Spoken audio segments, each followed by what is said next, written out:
a leitura dos documentos.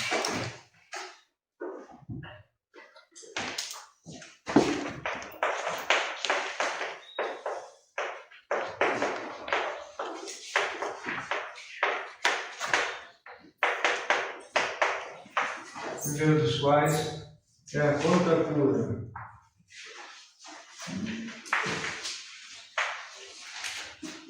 Seguida dos sílabos, ambos do Papa Pio IX,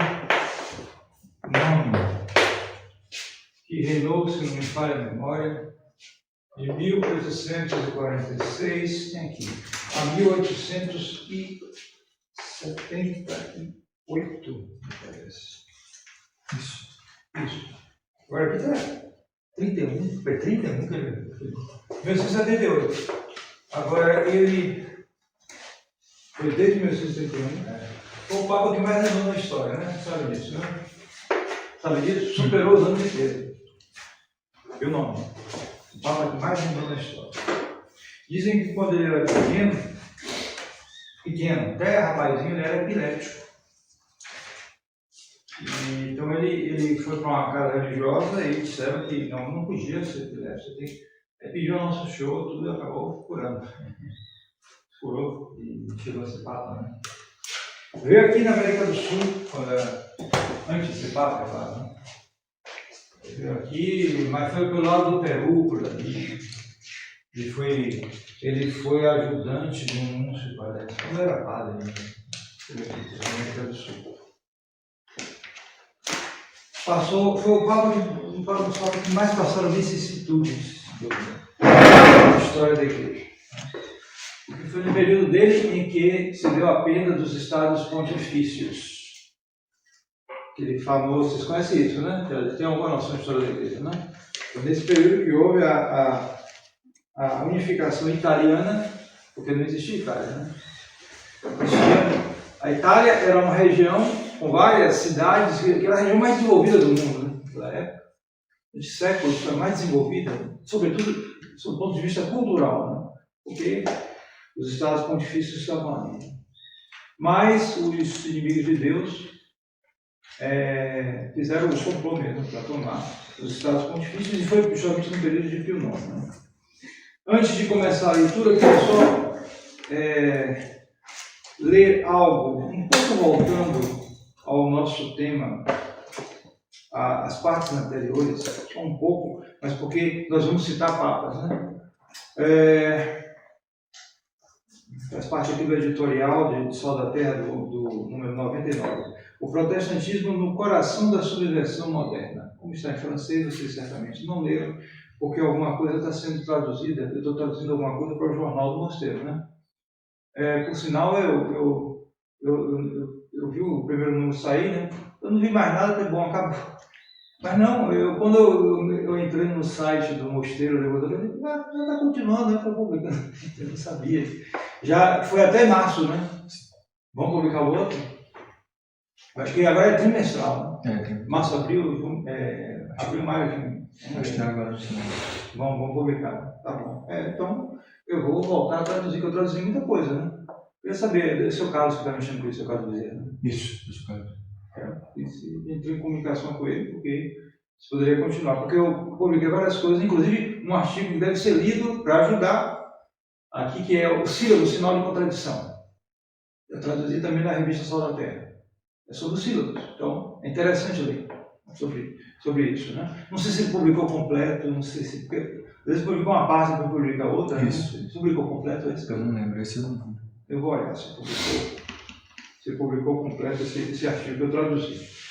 Então, aqui nesse artigo, o protestantismo no coração da subversão moderna, então, ele diz o seguinte: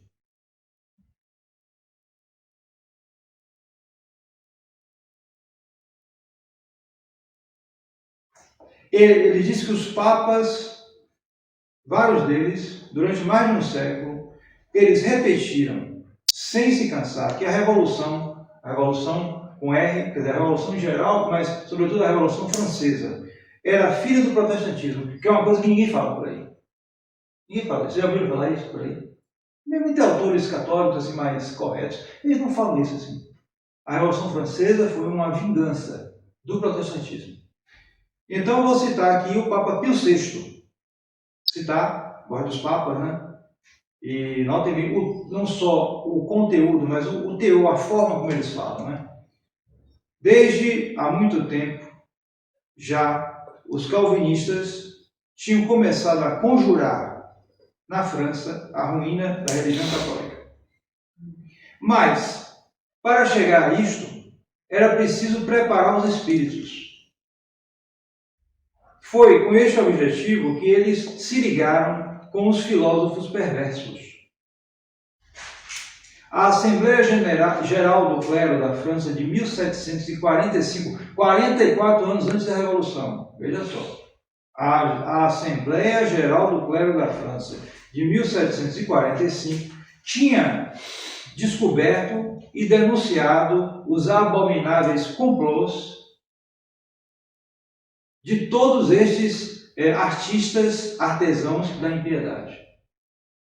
Seria bom até ver esses documentos, se tem algo escrito dessa Assembleia do Clero de 1745. 44 anos antes da Revolução, eles já denunciaram. E nós mesmos, no começo de nosso pontificado, nós anunciamos o perigo iminente que ameaçava a Europa. Se tivessem escutado nossas representações e nossos avisos, nós não teríamos que gemer agora do progresso desta vasta conspiração tramada contra os reis e contra os impérios. Nós também não só o aviso em si, mas o teor da coisa. Se fosse hoje, era a teoria da conspiração da mais... São os papas. A voz dos papas. Conspiração, complô, conjura, são coisas que existem. O problema é que você tem que distinguir a verdadeira da falsa. E hoje isso é dificílimo com a internet, porque você procura uma agulha no palheiro. Daí porque é preciso absolutamente, é verdade que eu sei que muitos de vocês jovens foram atraídos para aqui pela internet. Vocês viram notícias assim e foram indo, certo? Mas depois que vocês foram pescados, é preciso tirar as escamas. Certo? Então é preciso ir nas fontes seguras para formar o critério e aí joelhar a coisa. Porque tem muita maluquice por aí. Eu, logo no começo da internet, eu fui vendo já isso. Eu já estudava isso antes. Quando começou a aparecer essas coisas, meu Deus, que documentação e tal, isso agora aqui, tá, na internet, de graça.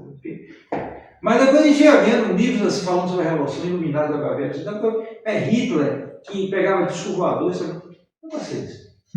Misturado no mesmo livro. Certo? No mesmo livro, coisas interessantes, verdadeiras e coisas malucas. Então, qual a tendência? O sujeito vê aquilo, é maluco, e rejeita tudo. Certo? Rejeita tudo. Ou então fica malucado mesmo, porque vai atrás dessas coisas, ou então rejeita tudo e fica com o oficial. Então é preciso distinguir. Para distinguir, você tem que ter a formação anterior, com livros seguros, para você aí saber distinguir. E mesmo assim não é fácil. Pode se cometer enganos. Ninguém fala livre. Certo? Então, mas está aqui a voz dos papas, é o magistério. É o Papa falando, Pio VI. Está aqui. E citemos aqui a outra encíclica, dessa vez de Leão XIII, na sua encíclica Diuturnum, sobre a origem do poder civil. A origem do poder civil. Isso aqui está no coração da Revolução. Origem do poder civil. Peguem todas as constituições da face da Terra. Isso aqui é a primeira coisa. Eles exigem isso. Origem popular, humana, natural do direito civil. Então ele diz o seguinte, cito Leão XIII. É desta heresia protestante que nasceram no século XVIII a falsa filosofia e aquilo que nós chamamos de direito moderno. É isso? Aí. A soberania do povo e esta licença sem freios, fora da qual muitos não sabem ver mais a verdadeira liberdade. Todo mundo moderno, resumido em poucas palavras. De lá se avançou até os últimos erros, o comunismo, o socialismo, o niilismo monstros horríveis que são a vergonha da sociedade e que ameaçam ser a sua morte. Aqui tudo previsto em poucas linhas, magistério da igreja. Cito só isso para lhe dar uma impressão das coisas aqui. O protestantismo atrás disso tudo. E, então, já avançado, em 1864, Pio IX escreve a Contra Cura.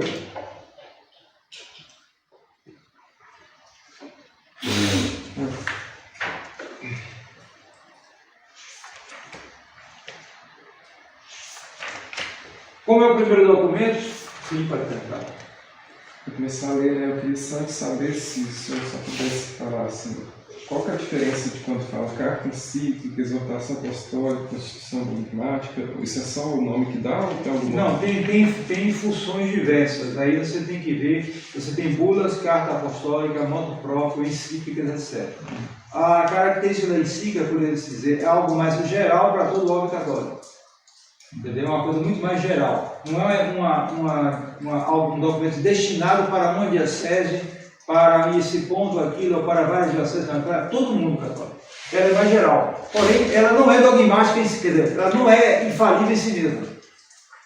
Certo? Em si mesma, separadamente, ela não é dogmática, ela não obriga a infalibilidade, mas ela é elemento do magistério ordinário universal, normalmente ela é. Certo? E por isso, quando há uma sequência muito grande, certas proposições dela, não é toda ela, mas certas proposições dela podem ser realmente, podem gozar da infalibilidade. Então, por exemplo, com relação a essa sequência do magistério contra-revolucionário, o todo das encíclicas constitui o magistério ordinário universal. Agora, o que é infalível, não quer dizer que seja toda encíclica, mas é, por assim dizer, a condenação do liberalismo. Certo? Isso é infalível.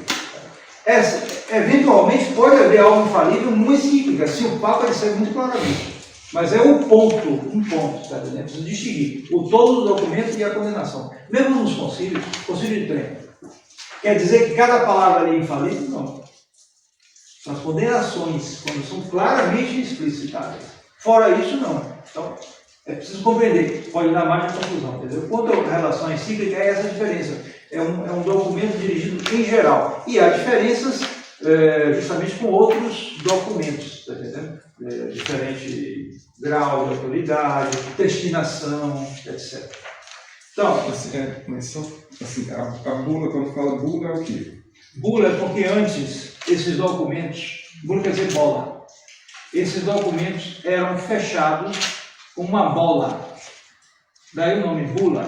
O Papa enviava com isso, com a bola fechada, que era um selo para mostrar a autenticidade de tudo isso. Era uma bola de cera, mas às vezes tinha bola de ouro, bola disso, bola daquilo, e fazia isso distinguir os documentos. Daí o nome bula, bula pontifícia, tá entendendo? É por isso que tem esse nome. É outro documento, tipo de documento também. Então, você tem aqui a Contra Cura, e nós vamos lê-la, porque nos outros documentos a gente não vai ler tudo assim, extenso. Mas nós vamos tomar as partes principais. Eu não sei se o documento for todo importante. Então, por exemplo, o sílabo será também todo lido, porque cada uma das 80 proposições ali precisa ser lida.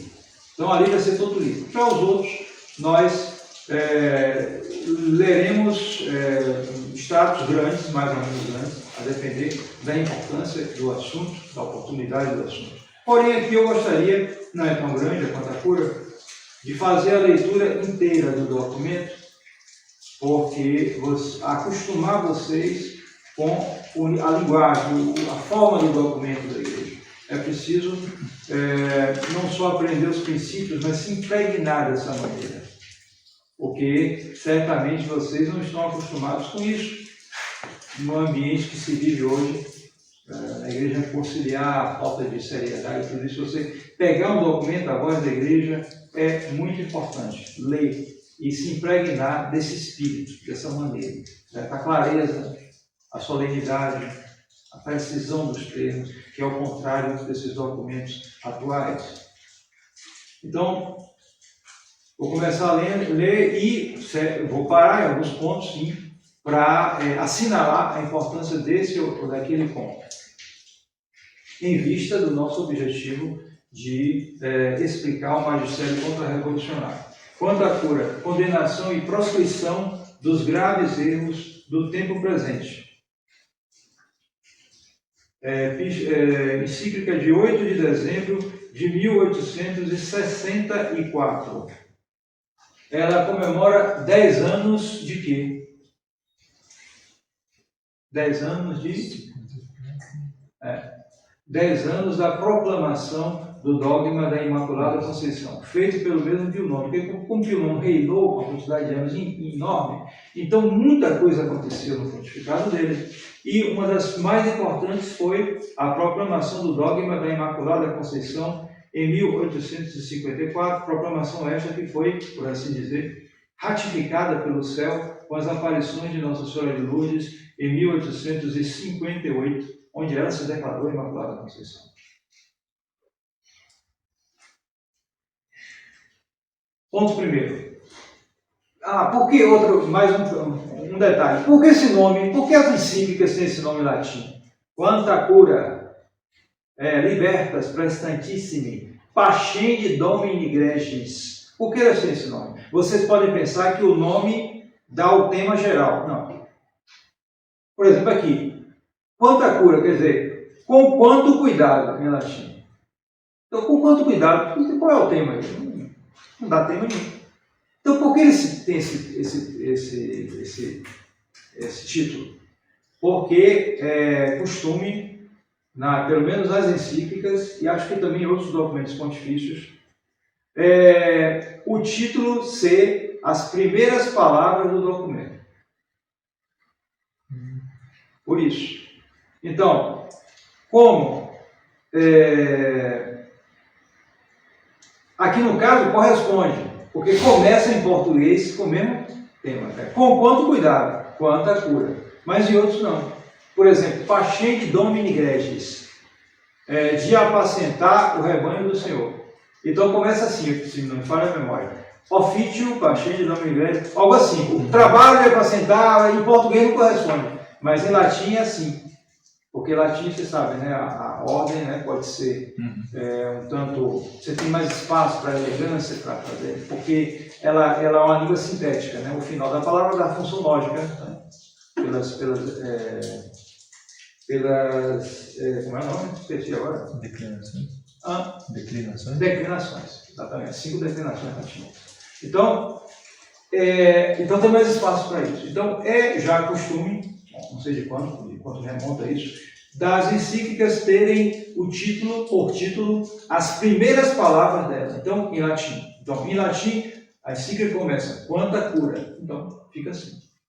Com quanto cuidado e pastoral vigilância, os bispos de Roma, nossos predecessores, cumprindo o ofício e o encargo a eles confiado por Cristo nosso Senhor, na pessoa do Beatíssimo Pedro, o primeiro dos apóstolos, de apacentar os cordeiros e as ovelhas, nunca se descuidaram de nutrir diligentemente o rebanho do Senhor com as palavras da fé, permeando-a com a doutrina da salvação e mantendo-a distante das pastagens venenosas. Tudo isso é notório e a todos manifesto, especialmente a vós, veneráveis irmãos. Em verdade, esses mesmos nossos predecessores, defensores e garantes da augusta católica religião, verdade e justiça, sumamente solícitos pela saúde das almas, nada mais tinham no coração do que desmascarar e condenar com suas sapientíssimas cartas e constituições todas as heresias e erros que, sendo contrários à nossa divina fé, à doutrina da Igreja Católica, à honestidade dos costumes e à salvação eterna dos homens, frequentemente deram origem a graves tempestades e de modo miserável funestaram a cristandade e a sociedade civil. Portanto, nossos predecessores resistiram com apostólica firmeza às malvadas tramas dos ímpios que, como vagas de mar tempestuoso, espumam as próprias torpezas e, prometendo a liberdade, sendo escravos da corrupção, com suas enganadoras opiniões e com danosíssimos escritos, procuraram demolir os fundamentos da religião católica e da sociedade civil, destruir todo tipo de virtude e justiça, corromper as mentes e os corações de todos, desencaminhando os incautos e especialmente a inexperiente juventude da reta disciplina dos costumes, corrompendo-a miseravelmente, fazendo-a cair nos laços do erro e, enfim, surripiando-a do seio da Igreja Católica. Tudo isso é mundo moderno da Bíblia. Hoje a gente vê isso com muito mais clareza. Naquela época não se via tão claro. Já se via, mas não era assim tão claro. Hoje está demais, a gente vê claramente isso. Como eles chegaram com o fundo do poço, ou sei lá, o próximo do fundo do poço onde nós estamos, dá para ver melhor o tamanho do buraco. Hoje dá para ver. Quando ele está falando aqui, está tudo aqui. Outra coisa, vocês estão lendo o livro de Monsenhor Efésio, né? Então, está lembrado, vocês chegaram nesse ponto, daqueles documentos, daquela correspondência entre os carbonários? Vocês chegaram a ver isso? O Nilus e o Piccolo Tigre. Chegaram a ver isso, né? Então, está ali tudo. Está tudo aqui. Corromper a juventude, isso aqui, tudo isso aqui. Ele está descrevendo as coisas, já está vendo como estão as coisas, e era plano. E continua sendo plano. É sempre isso. Se você espalhar a corrupção, você não terá católicos. A maneira mais fácil de você fazer isso, sobretudo se ele é novo, né? Ele perder a fé, enveredar por um caminho, é perdê-lo moralmente. Perdê-lo moralmente. Para mim, por exemplo, que confesso, né, que trato de almas, né, mas pessoas que largam a fé, que não têm fé, etc, etc, vai acabar, você vai achar problema na vida dele. Ele disfarça a coisa com razões teóricas, não falta, né? Na imprensa e tudo, esses livros, etc. Não falta razões para ele se justificar, mas no fundo são problemas na vida dele. E se você cavar mais, vai achar, muito provavelmente, sexto e nono mandamento. Muito provavelmente. Então, é isso, está aqui. Corromper, pronto. Aí, a maneira mais fácil de você chegar a isso. Continuando. Ora, como vós, veneráveis irmãos, bem conheceis, logo que, por arcano querer a divina providência, e certamente sem nenhum mérito nosso, fomos elevados a esta cátedra de Pedro, vendo com grande tristeza a horrível tempestade desencadeada por tantas perversas opiniões e os gravíssimos e nunca suficientemente deplorados danos que de tantos erros recaem sobre o povo cristão, segundo o nosso dever de nosso apostólico ministério, seguindo as pegadas ilustres de nossos predecessores, levantamos nossa voz. Com várias encíclicas publicadas e alocuções pronunciadas em consistório e com outras cartas apostólicas, condenamos os principais erros da nossa tristíssima época. Solicitamos vossa exímia episcopal vigilância e admoestamos e exortamos a todos os caríssimos filhos da Igreja Católica, para que detestassem e fugissem do contágio de tão cruel peste. Sobretudo, com nossa primeira carta encíclica, escrita a vós em 9 de novembro de 1846, e com as duas alocuções de 9 de dezembro de 1854 e de 9 de junho de 1862, pronunciadas em consistório, condenamos a monstruosa enormidade de opiniões que dominam hoje, com grandíssimo dano às almas e em detrimento da sociedade civil, sendo sumamente contrárias não apenas à Igreja Católica, à sua salutar doutrina e aos seus venerandos escritos, mas também à lei natural eterna, inscrita por Deus no coração de todos, e das quais quase todos os outros erros provêm. Ponto terceiro. Embora não nos tenhamos omitido em proscrever e reprovar frequentemente esses erros, todavia, a causa da Igreja Católica, a saúde confiada a nós por Deus e o bem da sociedade civil requerem e reavivemos novamente vossa solicitude pastoral para combater outras graves opiniões que emanam daqueles mesmos erros como sua fonte. Essas falsas e perversas opiniões são tanto mais detestáveis, pois objetivam em especial impedir e destruir aquela salutar força que a Igreja Católica, por instituição e mandato de seu divino autor, deve livremente exercitar até a consumação dos séculos, não menos em relação aos homens individualmente do que em relação às nações, os povos e seus príncipes, e objetivam destruir aquela mútua sociedade e concórdia entre o sacerdócio e o império, que sempre foi vantajosa e salutar para a Igreja quanto para o Estado. Aqui ele está se referindo a uma encíclica anterior de Gregório XVI, muito boa também, encíclica que trata desse tema, né? Encíclica Mirari Vos. Veja-se bem que quando Pio IX assumiu no começo, ele um tanto relaxou as medidas repressivas de Gregório XVI. Gregório XVI era um monge camaldulense, beleza? Um monge, vivia na contemplação. Pegaram ele e botaram com um papo, mas ele foi um papo bravo. Quando chegou lá, não, tem que cuidar disso, e enfrentou mesmo. Então enfrentou os maçons, os conjuradores, e ele morreu um tanto impopular, o pessoal com raiva dele, porque esse pessoal tem a imprensa na mão, já tinha naquela época, aí fica aquelas coisas, jornal, isso, aquilo. Então, mas Gregório XVI enfrentou mesmo, porque era um homem de Deus, e então quando Pio IX assumiu, Pio IX apareceu no primeiro momento como alguém que ia mudar as coisas. Se conhece aquele encontro de um maçom com São João Bosco. O maçom passou por São João Bosco e disse: "Viva Pio IX!" E São João Bosco respondeu: "Viva o Papa!" Quer dizer, São João Bosco olhava mais o ofício, né? Pio IX era o Papa. O maçom olhava mais a tendência um tanto liberal, prática, que Pio IX teve no começo.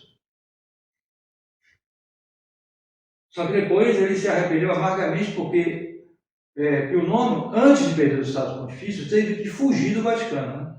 Em 1848, com as revoluções que ocorreram, porque houve um ciclo revolucionário no século XIX, constituído por 3 revoluções. As primeiras foram em 1830, que foram advertidas por Nossa Senhora das Graças, em Paris, na Rua de Baca. A segunda em 1848, que foi em vários lugares da Europa, vários. E a terceira, finalmente, com a Guerra Franco-Prussiana, que deu na Comuna de Paris em 1870, que eu acho que eu falei para vocês, né? Que deu a primeira experiência comunista, né? que foi derrotada, porque quando o exército francês voltou, aí acabou com todo mundo lá, né? Mas foram essas 3 revoluções e tiveram como centro Paris, sobretudo porque a França é o lugar mais importante do continente. Quem dominasse a França dominava a Europa, né? Devido à grande influência que a França tinha. Então, foram essas 3 grandes revoluções, esse ciclo revolucionário. Então, no ciclo revolucionário de 1848, que foi muito espalhado o ciclo de 1848, foi a época já do Manifesto Comunista, de Karl Marx. E Karl Marx fez, em grande parte, sob a influência de Moisés Hess, um dos primeiros teóricos do sionismo. Ele escreveu Roma em Jerusalém. Tem toda uma teoria lá sobre isso. E financiado pelos Rothschild. Karl Marx. Certo? O comunista financiado pelo grande capitalista internacional. Sempre isso. Quase sempre assim. Então, nesse ciclo revolucionário, esses revolucionários, aproveitando-se da boa vontade e da ingenuidade de Pio IX iniciais, tentaram ocupar os Estados Pontifícios, e Pio IX fugiu para a ilha de Gaeta, no sul da Itália, no reino de Nápoles, que era amigo deles. E por isso eles ficaram com a raiva do reino de Nápoles. Um dos efeitos da Revolução Italiana, da unificação, foi o fim do reino de Nápoles. O reino de Nápoles, naquela época, tinha a segunda maior frota do mundo. Só perdia para a Inglaterra, que foi a principal interessada. De Israel, o ministro inglês na época era de Israel, né? que estava por trás de grande parte dessas coisas. E depois Lord Palmerston continuou essas coisas. Era do interesse da Inglaterra unificar a Itália para perder a força de Nápoles, o sul da Itália, que era o mais importante na época, e favorecer o norte. Daí porque eles usaram Mazzini, que teve na Inglaterra antes, e Garibaldi. Né? Quem é do sul do Brasil aqui conhece Garibaldi, né?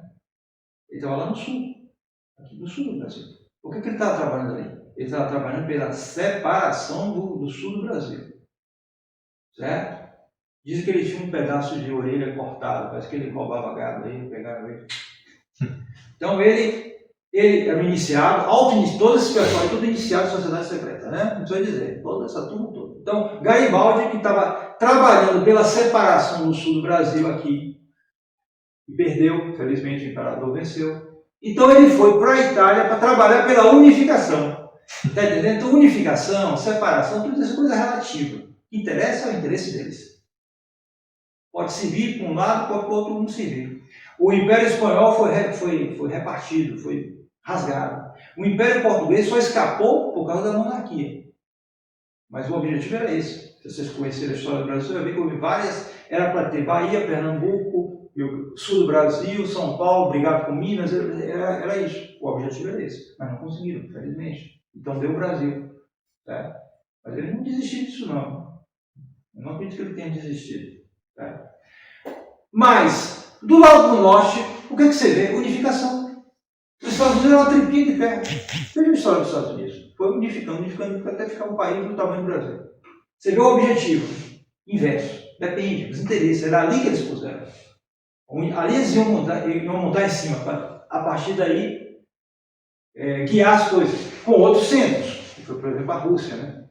Aí já foi pior, foi o comunismo, né?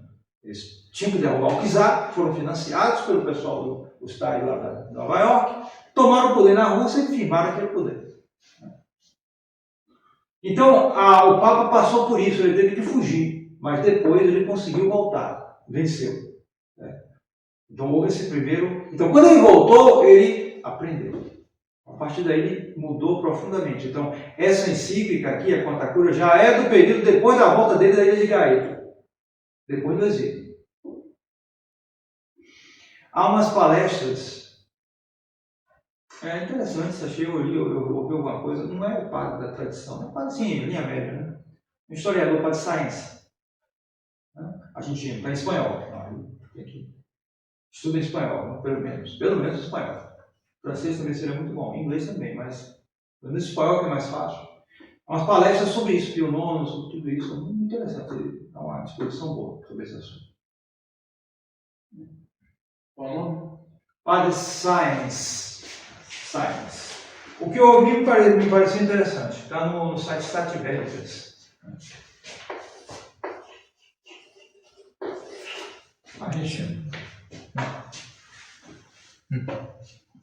Saiu 5 tomos que ele escreveu sobre a história da igreja. História da igreja, não sei, eu não li. Não sei, a história da igreja. Certamente não deve ser boa, porque a discussão deve ter alguns problemas, certo? Não sei. Mas eu ouvi as palestras, algumas palestras dele eu ouvi e me pareceu boas, certo? Sai, argentino. Há também nesse mesmo site uma palestra sobre o evolucionismo de um padre, qual é o nome dele? Sobre evolucionismo. Um padre que é biólogo, doutor nisso, doutor naquilo e também biólogo. Então, uma palestra muito interessante sobre evolucionismo. Também espanhol, um padre argentino. Muito interessante. E também deve ser um desses linha média por aí. Mas falando sobre esse tema, me pareceu uma palestra muito boa.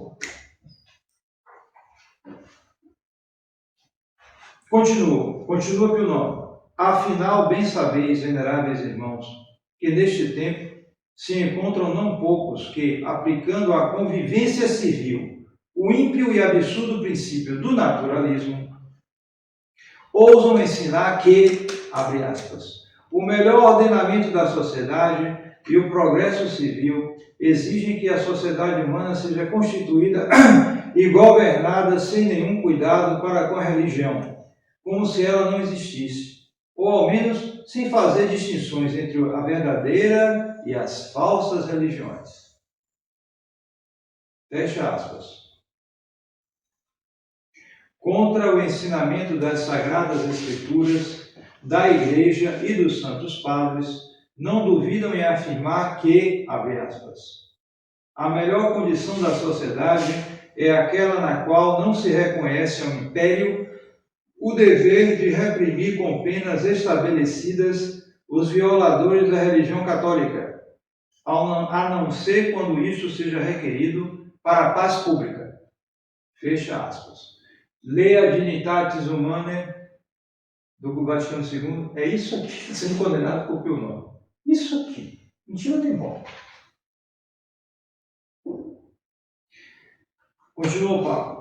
Com essa falsa ideia de governo da sociedade, não temem apoiar aquela outra opinião sumamente danosa para a Igreja Católica e a salvação das almas, chamada pelo nosso predecessor Gregório XVI, de veneranda memória, de delírio. Essa tradução aqui, vou procurar o tempo para ver se está melhor traduzido. Loucura. Hã? Aqui está loucura. Pois é, aqui está deliramente, existe em português, olha, eu conheço delírio. Delírio, né? Isto é, abre aspas, a liberdade de consciência, estou citando Gregório XVI, a liberdade de consciência e de cultos como direito próprio de cada homem, que se deve com lei proclamar e sustentar em toda a sociedade bem constituída, sendo direito de todo cidadão a total liberdade, que não pode ser limitada por alguma autoridade civil ou eclesiástica, em virtude da qual podem manifestar e declarar os próprios pensamentos, quaisquer que sejam, abertamente e em público, à viva voz, pela imprensa e de outro modo. Fecha aspas. Tudo isso aqui condenado por Gregório XVI e que Pio IX reforça. Continua o Papa Pio IX. Enquanto temerariamente afirmam essas coisas, não pensam nem consideram que eles anunciam a liberdade de perdição. Santo Agostinho, citação de Santo Agostinho. E, cito agora São Leão Magno, abre aspas, se às humanas persuasões fosse sempre dada a liberdade de disputar, não faltariam nunca aqueles que ousam impugnar a verdade e confiar na loquacidade da sabedoria humana. Ao invés, que compete à fé e à sabedoria cristã evitar esta danosíssima leviandade, sabe-se da própria instituição de Nosso Senhor Jesus Cristo. Fecha aspas, São Leão Magno, Epístola 164. Então, nesse ponto 3, bem rico, está aí condenado o Estado laico, quer dizer, o Estado separado da Igreja.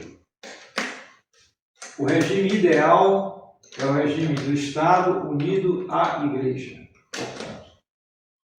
E isso, atenção, não é uma, como dizem os católicos liberais, uma realidade ideal, sim, porém impossível.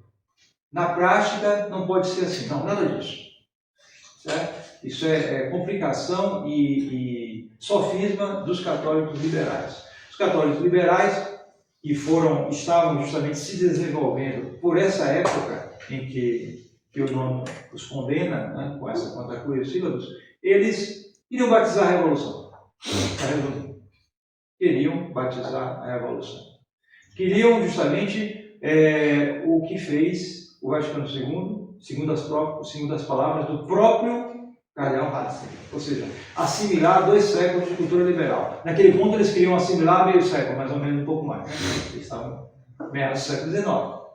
Então, assimilar os princípios da Revolução, corrigindo-os, é verdade. À medida da correção ou não, dá a diferença entre, por exemplo, Bento XVI e Francisco. Francisco não só não corrige igual e tudo ainda quer mais. Enquanto que Bento XVI queria, vamos corrigir alguma coisa, mas sempre é uma assimilação de princípios revolucionários. Uma vez que você engoliu a semente envenenada, ponto final. É uma questão de velocidade. Um vai dar frutos envenenados mais rápido, outro menos, depende. Mas você já entrou no jogo da revolução.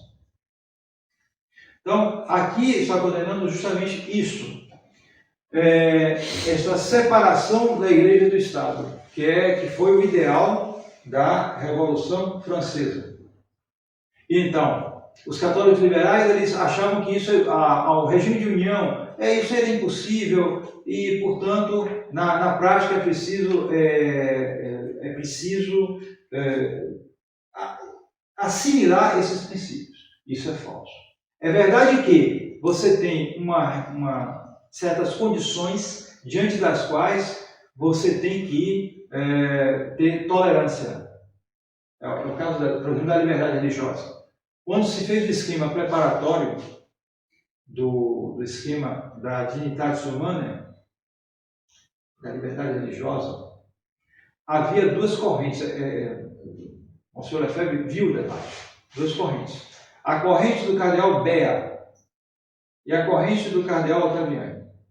Então, a corrente do cardeal Ottaviani defendia a tolerância religiosa. O que? A tolerância religiosa está dentro do princípio católico. Ou seja, diante de situações, você tem que tolerar coisas.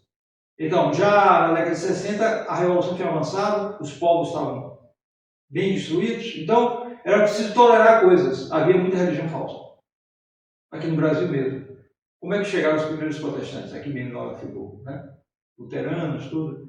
Através do imperador, infelizmente. O imperador aceitou protestantes. Chegavam no Brasil, eram muito, mas já era uma coisa, porque antes não havia.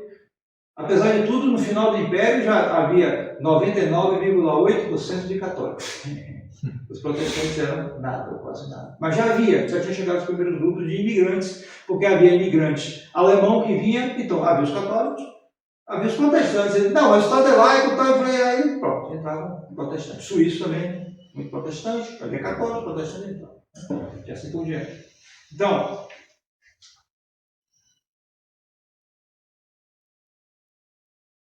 com essa quantidade de protestantes, de gente de outras religiões, a igreja, justamente no estado que tem uma minoria protestante, ela aceita tolerar essas religiões. O governo pode tolerar, porque está ali os grupos, etc. Mas eles têm uma liberdade limitada. A religião do Estado é a religião católica. Então, era uma tolerância, porque tolerar você supõe que é um erro. Claro, é um erro. Agora, é um erro que você tem que suportar, porque diante da situação se entende isso. Certo? Mas erro é erro. No caso do cardeal Bea, ele defendia a liberdade. É diferente. Você de liberdade é uma coisa boa. Então, os católicos liberais eles tinham essa ideia, quer dizer, idealmente está com uma religião católica muito verdadeira, mas na prática todas as religiões devem ter liberdade. É uma contradição. Não. Na teoria a religião católica é verdadeira. Na prática ela deve ser a religião verdadeira e as outras são falsas. O erro não tem direitos, como dizia Pio XII. Porém, diante de uma situação real em que há várias religiões, você tolera o erro, mas é erro. Você tolera o erro. Liberdade é para o que não é erro, é verdade. E isso não é jogo de palavras. Isso tem consequências práticas. Então, por exemplo, a propaganda religiosa de seitas era restrita. Era restrita. Seitas, religiões falsas, era restrita. E nós sabemos que o próprio cardeal Bea, antes de defender essa tese, para onde que ele foi? Nova York. Para onde? Para a sede do Binário. Só podia ser. Tinha que estar no meio dessa coisa. Eles tinham que estar, não tem jeito. Ele foi para lá. É uma seita, é uma maçonaria reservada a judeus. Embora eu tenha minhas dúvidas se é só reservada a judeus. Ou judeus puros, não sei. Porque eu já ouvi dizer que Lenin pertencia ao Binário. Eu gostaria. É difícil saber, ter prova disso. Mas Lenin não era puro judeu. Lenin tinha sangue judeu, mas não era judeu puro. Dizem que ele era do Binário, aí eu não sei. E dizem também um outro membro, vocês não devem conhecer, desses tipos que não são conhecidos, mas influenciaram muito a história. Quem já ouviu falar desse aqui?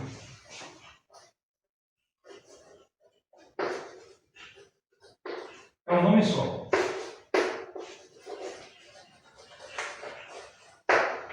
Coudenhove Kalesch. Ele já ouviu falar? Esse ninguém ouviu falar, né?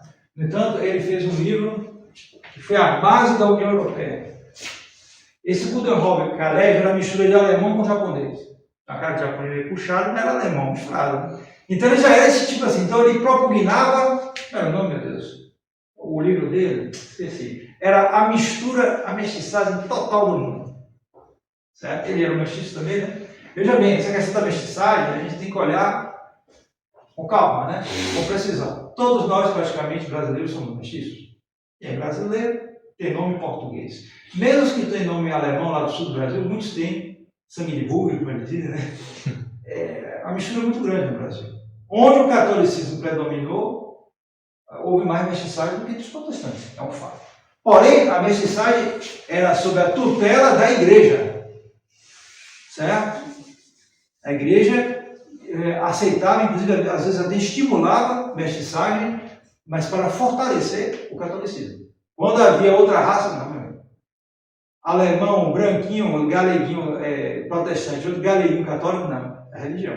Aí não. Aí bate pé, não pode não. Certo? Ela não queria isso. Então, as vistas da igreja era o catolicismo. Isso é que é o mais importante. Aqui ele busca a mestiçagem, mas com que vistas? De todo mundo perder a identidade. Porque a mestiçagem pode ser uma ocasião de fortalecer um país, como foi na França. A França não tem uma raça definida. A França é uma mistura de raças brancas naquele tempo. Agora é de tudo que você quiser. Hoje a mestiçagem é para favorecer o islamismo. A perda da fé, porque mistura tudo. Certo? Mas naquela época era para favorecer, no século, logo depois de Clodoveu, a dinastia dos francos, a igreja favoreceu a mistura. Por quê? Porque havia aquelas raças célticas que eram mais cultas e as raças germânicas eram mais bárbaras. Mas as raças germânicas dominavam, porque depois do Império Romano, toda aquela questão. Então a igreja favoreceu a mestiçagem para soldar o país, favorecer a unidade do país. Foi muito bom. A consequência foi a França. Entende? Então foi boa aquela mestiçagem. Mas essa mestiçagem aqui, que esse Poderroso Calef e outros querem, é para dissolver tudo. É o chamado melting pot. E é isso que nós vemos hoje, por exemplo, na Europa. Chega o muçulmano lá, vai se casando com as branquinhas daquele jeito e vice-versa, e vai misturando tudo, elas vão virando maometanas, ou vão perdendo tudo. É isso.